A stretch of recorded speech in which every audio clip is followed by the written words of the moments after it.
Hi everyone, कैसे हैं आप सभी। तो आज हम लोग देखने वाले हैं एमसीक्यू का सीरीज नंबर 7। ठीक है, चलिए शुरू करते हैं। फर्स्ट क्वेश्चन है, which of the following is correct. When MP is positive and falling, TP rises at decreasing rate.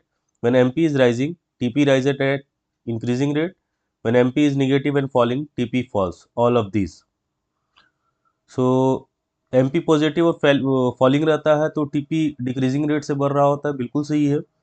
MP is rising, TP rises, ये फर्स्ट है। देखिए स्टेटमेंट बस ऊपर नीचे किया हुआ है। ये फर्स्ट होता है, सेकंड पे ये होता है सेकंड फेज में, और थर्ड फेज में ये होता है। तो तीनों ही स्टेटमेंट्स क्या है हमारे, करेक्ट है।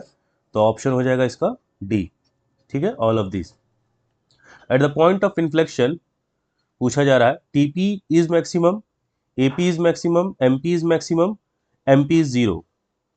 तो देखिए दो पॉइंट होता है, पॉइंट ऑफ स्टेटिटी और एक होता है पॉइंट ऑफ इन्फ्लेक्शन। तो इन्फ्लेक्शन का पॉइंट कुछ ऐसा होता है, मैं रफली ड्रॉ कर रहा हूँ, कुछ ऐसा है। ठीक है ना। तो यहाँ पे कुछ पॉइंट ऑफ इन्फ्लेक्शन होता है। ठीक है, तो अगर यहाँ पे देखा जाए तो टीपी इंक्रीज हो रहा है बट एट डिक्रीजिंग रेट से। ठीक है, यहाँ पे डिक्रीजिंग रेट से बढ़ रहा होता है इस पॉइंट पे, इसको पॉइंट ऑफ इन्फ्लेक्शन बोलते हैं। तो देखिए क्या आपके ऑप्शन में दिया है डिक्रीजिंग रेट से बढ़ रहा है टीपी, नहीं दिया हुआ है टीपी इज मैक्सिमम। तो ऐसा नहीं होता है। तो इसी के जब कंपैरिजन में आप एमपी को देखते हैं तो एमपी इस पोजीशन पे सबसे हाईएस्ट पे होता है। तो देखिए ये आपके ऑप्शन में दिया हुआ है एमपी इज मैक्सिमम, तो ये आपका आंसर होगा। ठीक है ना। टीपी जहां से डिक्रीजिंग रेट पे है तो वो पॉइंट आपका पॉइंट ऑफ इन्फ्लेक्शन है, और उसी के कॉन्टेक्स्ट में देखेंगे तो एमपी मैक्सिमम पे होता है। तो ऑप्शन में हमको एमपी मैक्सिमम दिया हुआ है, तो हम इस पे टिक आउट करेंगे। ठीक है, ध्यान रखिएगा इस चीज का, दोनों में से कुछ भी दे सकता है।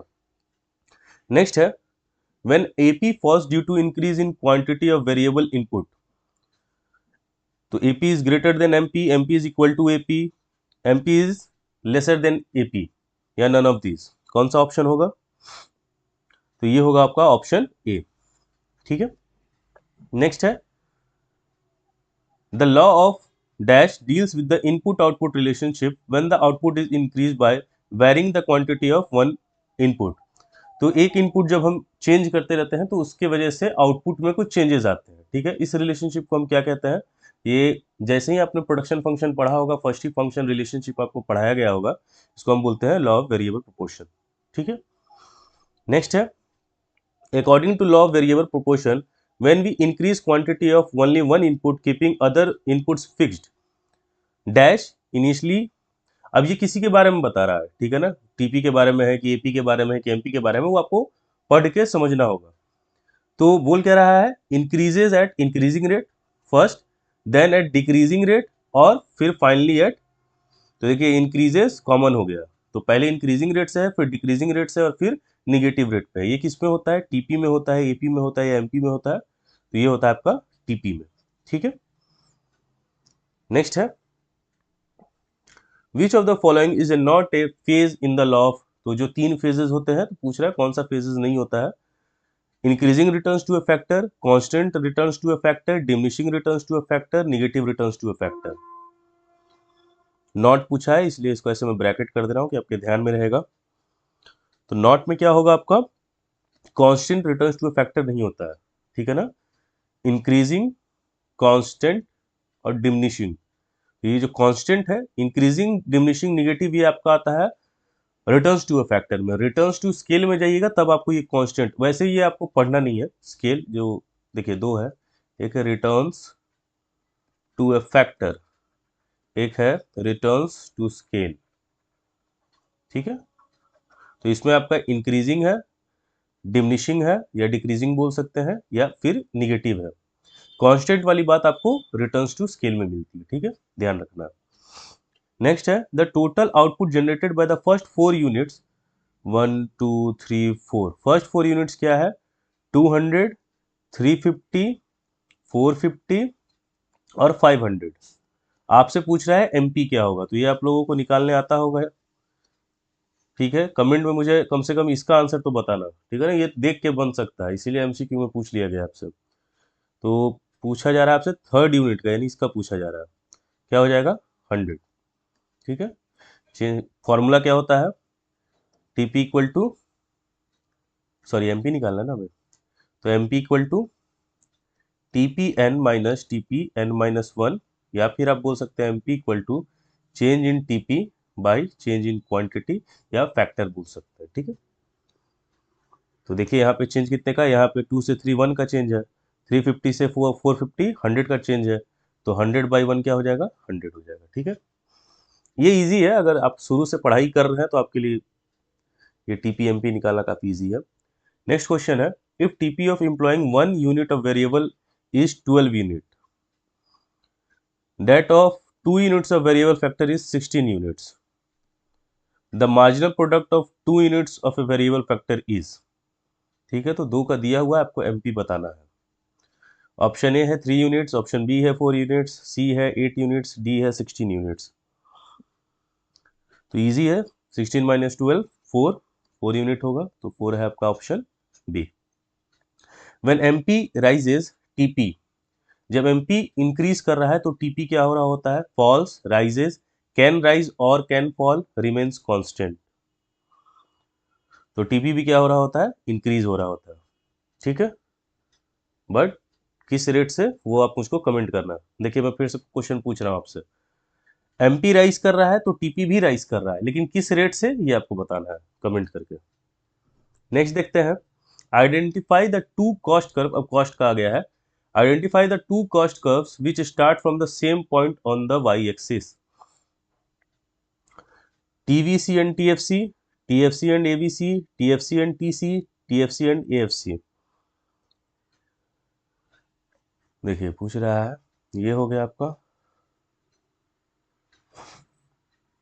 तो पूछ रहा है कि कौन से वाई एक्सिस से, मतलब दोनों जो कर्व्स हैं वो एक जगह से ही शुरू होते हैं। तो मैं ड्रॉ कर रहा हूं, अगर ड्रॉ करते वक्त आपको याद आ जाए तो बहुत अच्छा है। थोड़ा समझने की कोशिश कीजिएगा, इस पे थोड़ा अच्छे से ड्रॉ नहीं हो पाता है, ठीक है ना, पेन टैब है तो। ऐसे मैंने ड्रॉ कर दिया, अगर आप बता पाए तो बहुत है, मैं एक लिख दे रहा हूँ फिर, टीएफसी मैंने लिख दिया। अब आप बताइए ऑप्शन क्या होगा, तो दूसरा होगा ये टीसी है, ठीक है। देखिए कैसे, कॉमन सेंस भी अप्लाई करते हैं हम। टीसी इक्वल टू क्या होता है, टीएफसी प्लस टीवीसी। अब एक एग्जांपल ले ले रहा हूँ, कोई भी नंबर लेके, टीएफसी हमारा कभी भी जीरो नहीं हो सकता, ठीक है। और फर्स्ट पॉइंट पे क्या होता है, टीएफसी अगर हमारा 10 है, टीवीसी हम जीरो लेके चल रहे हैं, तो टीसी हमारा क्या आ जाएगा, 10। तो टीएफसी अगर यहाँ 10 से शुरू हुआ है, 10 पे मैंने ये बना दिया हॉरिजॉन्टल, क्योंकि ये तो हर जगह एक ही रहेगा, फिक्स्ड कॉस्ट है क्योंकि, तो ये मैंने 10 बना दिया, तो टीसी भी यहीं से स्टार्ट होगा। समझ पा रहे हैं आप, तो इसीलिए टीसी और टीएफसी एक ही पॉइंट से स्टार्ट होता है, ठीक है। चलिए नेक्स्ट चलते हैं, salary of permanent staff is which type of cost, variable and implicit cost, fixed and implicit cost, fixed and explicit cost, variable and explicit cost. तो ये क्या होता है, सैलरी है, ठीक है। तो सैलरी है यानी बाहरी किसी पर्सन को देना है, तो एक्सप्लिसिट हो गया, और ये क्या है, फिक्स्ड कॉस्ट है, ये लगना ही लगना है। नेक्स्ट है, the cost curve which is inversely S shape is. देखिए कॉस्ट से हमेशा याद रखिएगा, मैंने शायद पढ़ाते वक्त भी आपको बोला होगा, जो कर्व्स के वो बनते हैं ना, जैसे यू शेप बन रहा है, इनवर्सली एस शेप बन रहा है, तो ये आपको याद रखना होगा एमसीक्यू पर्पज से, वो एक दो जरूर ऐसा क्वेश्चन पूछते ही पूछते हैं, ठीक है ना। आपका जो ये अभी फाइनल एग्जाम 1-2 मंथ में होने वाला होगा, उसमें जरूर पूछते हैं, ठीक है, तो ध्यान रखिएगा। तो पूछ रहा है एस सर्व, इनवर्सली एस सर्व किसका होता है, AC curve, TFC curve. TFC तो देखिए हॉरिजॉन्टल होगा, तो ये ऑप्शन तुरंत कट हो गया। TVC, MC curve, MC U shape होगा, दो मैंने ही बता दिया। अब आपको बताना है टीवीसी में और एसी में कौन सा होगा, किसका होगा, सी, यानी कि आपका टीवीसी जो है उसका कर्व इनवर्सली एस शेप होता है, ठीक है। चलिए आगे बढ़ते हैं, which curve is not affected by fixed cost, MC, TC, AC, AFC curve. Fix curve से, फिक्स कॉस्ट से कौन सा कर्व अफेक्ट नहीं होगा, तो एमसी कर्व फिक्स कॉस्ट से कोई अफेक्ट उसका नहीं होगा, ठीक है ना। चलिए आगे बढ़ते हैं, marginal cost refers to addition to total stock one more unit of output, is definition ही पूछ दिया गया है। बस आपको प्रोडक्शन फंक्शन के हिसाब से आंसर देना है, जो प्रोडक्शन चैप्टर पढ़ा है उसके हिसाब से। वेस्टेड, प्रोड्यूस, एम्प्लॉयड, सोल्ड, तो प्रोड्यूस, ठीक है। एक मोर यूनिट जब प्रोड्यूस होगा उसके एडिशन पे फिर टीसी में चेंज आता है। नेक्स्ट है MP can be directly derived from, sorry MC, MC can directly derive from TFC, TVC, AC, AFC.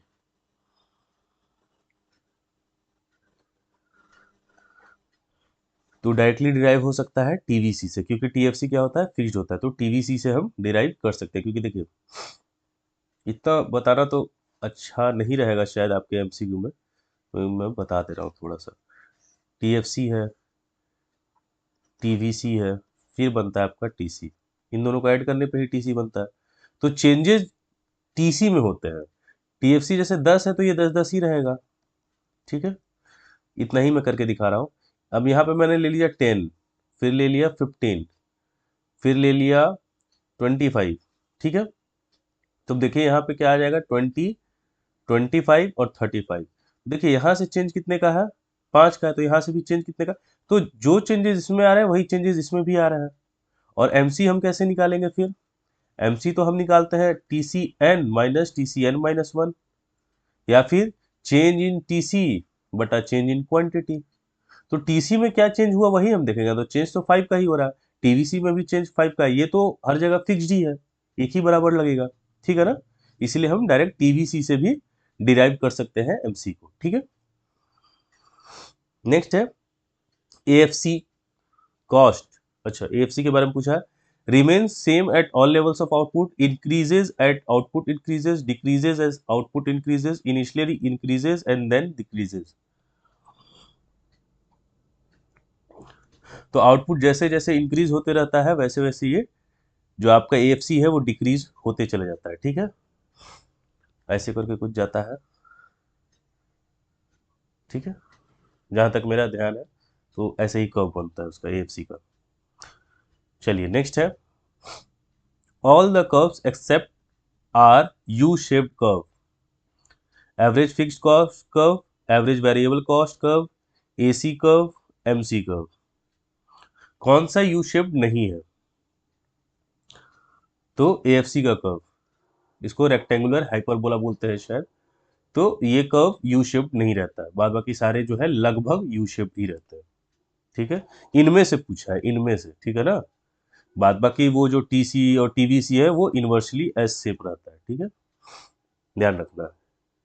Area under MC curve is equal to TVC, AFC, AVC, AC.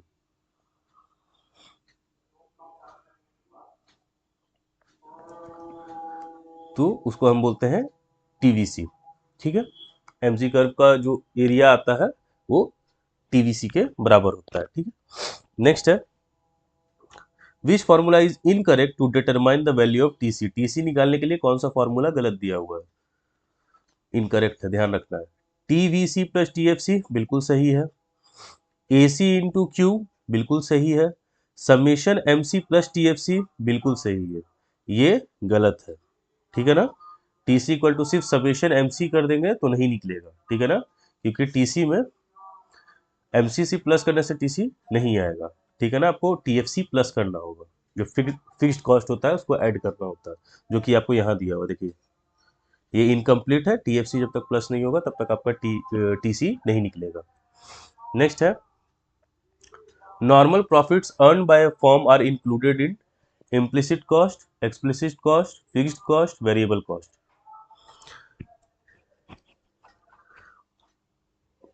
ये हो जाएगा आपका implicit cost, इसका formula होता है, बस वो एक बार देख लीजिएगा।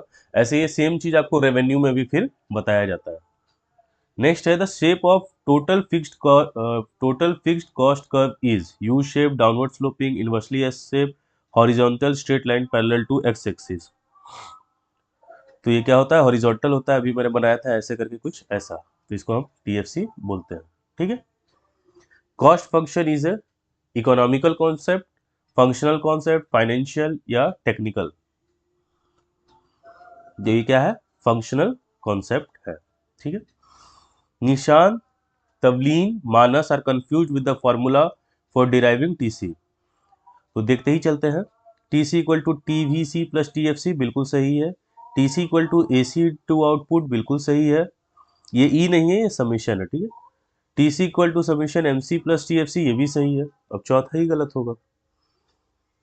अच्छा, पूछा जा रहा है कौन इसमें से करेक्ट है। तो करेक्ट तो सभी है, तो ऑल ऑफ देम, क्योंकि तीनों ही सही है। ठीक है। आगे बढ़ते हैं। T F C is 20। T F C आपको दिया हुआ है 20। ठीक है। At second unit of output and M C at the third. तो एम सी थर्ड पे, ये सेकेंड यूनिट पे दिया हुआ है, और थर्ड पे आपका एम सी दिया हुआ है 5। T F C at the third unit of output will be, तो देखो ये 20 है ना, तो हर जगह 20 ही होगा। तो आंसर क्या होना चाहिए, बी। ठीक है। ये बस आपको कंफ्यूज करने के लिए दिया है। एमसी कहीं कुछ भी रहे उससे कोई मतलब नहीं है। टीएफसी अगर एक भी दे दिया है ना आपको किसी भी उसमें जितना है, तो पूरा जो नंबर ऑफ यूनिट्स दिए होंगे सब में 20 ही आएगा। ठीक है, क्योंकि ये फिक्स्ड है। MC MC curve intersects AC curve at its point and ABC at its, अच्छा, कौन किसके मैक्सिमम और मिनिमम पॉइंट को कट करता है उसकी बात हो रही है। तो MC curve intersects AC curve at, ये करता है मिनिमम में, और ये करता है and ABC curve at its, ये भी मिनिमम में करता है। ठीक है, देखिए दो मिनिमम कहीं दिया है, हाँ, B option, minimum and minimum. ठीक है। नेक्स्ट है, AC ABC and MC curves are U shaped because of law of diminishing marginal utility, law of diminishing return, law of variable proportion, none of these। तो ये law of diminishing return, ये chapter 2 से आप पढ़ते आ रहे हैं। Diminishing return की वजह से इन सब का क्या बनता है, यू शेप्ड बनता है। ठीक है। Which two curves are intersected by MC curve at their minimum points. Which two curves are intersected by MC curve, ठीक है, एट देयर मिनिमम पॉइंट, उसके मिनिमम पॉइंट पे कौन से दो कर्व्स इंटरसेक्ट करते हैं। तो एक तो एसी और दूसरा एबीसी। एएफसी तो ऐसे साइड से ऐसे चला जाता है। ठीक है। नेक्स्ट है, minimum point of MC curve comes before the minimum point of, अच्छा, एमसी का जो मिनिमम पॉइंट है comes before the minimum point of, किसके पहले, इसके मतलब पहले जो मिनिमम कौन सा पॉइंट है, किसका कर्व का पॉइंट जो है वो आ जाता है, वो पूछा जा रहा है। फर्स्ट है AC curve, ABC curve, both A and B, neither A nor B. तो एसी भी आ जाता है और एबीसी भी आ जाता है, एएफसी तो रहता ही नहीं है। तो एसी भी और एबीसी भी, तो आंसर होना चाहिए बोथ ए एंड बी। देखिए सब अगर किसी को कोई दिक्कत होगा तो मुझे एक बार कमेंट आप कर देना, ठीक है ना, तो मैं और डिटेल में बता दूंगा। बट सबका फिर कर्व बना बना के आपको ऐसे शोकेस करने में टाइम ज़्यादा स्पेंड हो जाएगा, ठीक है ना। इसलिए एक बार लेक्चर आप देख लीजिए, तो उससे आपको आइडिया लग जाएगा, तो ये कर्व्स वाले या फिर कौन से शेप पे बनता है वो आपको याद हो जाएगा। ठीक है। ABC can fall even when MC is rising. ABC लगातार फॉल हो रहा है जब एमसी राइज कर रहा है।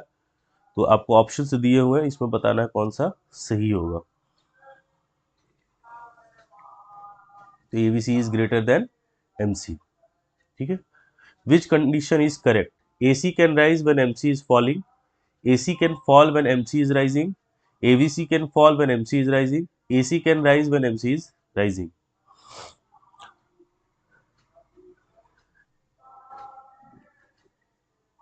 तो इसका होगा AC can rise when MC गिरते रहेगा लेकिन AC राइज करते रहता है। ठीक है, तो ऑप्शन ए। देखिए मुझे पता है 11th के बच्चों को रेगुलरली स्कूल या कोचिंग में मैं भी पढ़ाता हूँ, तो वो तो थोड़ा सीरियस नहीं रहता है, आप लोग भी सीरियस नहीं होते हैं, एग्जाम के ही टाइम पे सीरियस रहते हैं। इसलिए मैंने ज़्यादा डिटेलिंग में नहीं बताया है, कि कम से कम आप सारे वीडियोस को देख के एमसीक्यू कम से कम आपके दिमाग में रहेगा, तो आप वहाँ पे सही टिक आउट कर पाएंगे। बट फिर भी मैं बोलूँगा फाइनल एग्जाम्स आ रहे हैं, अच्छे मार्क्स लाने हैं, तो एक बार आप पूरे लेक्चर्स को देख लीजिए और एमसीक्यू का सीरीज को देख लीजिए, आपके अच्छे नंबर आ जाएंगे। ठीक है, मैंने इंपॉर्टेंट क्वेश्चन भी हर में बता रखा है। ठीक है। सो फिर भी अगर कोई डाउट वगैरह है या कुछ आप चाहते हैं कि 11th में ये चीज़ प्रोवाइड करा दीजिए तो आप मुझे एक बार इंस्टाग्राम पे मैसेज कर देना। ठीक है, फिर मिलते हैं। Bye, good night and take care.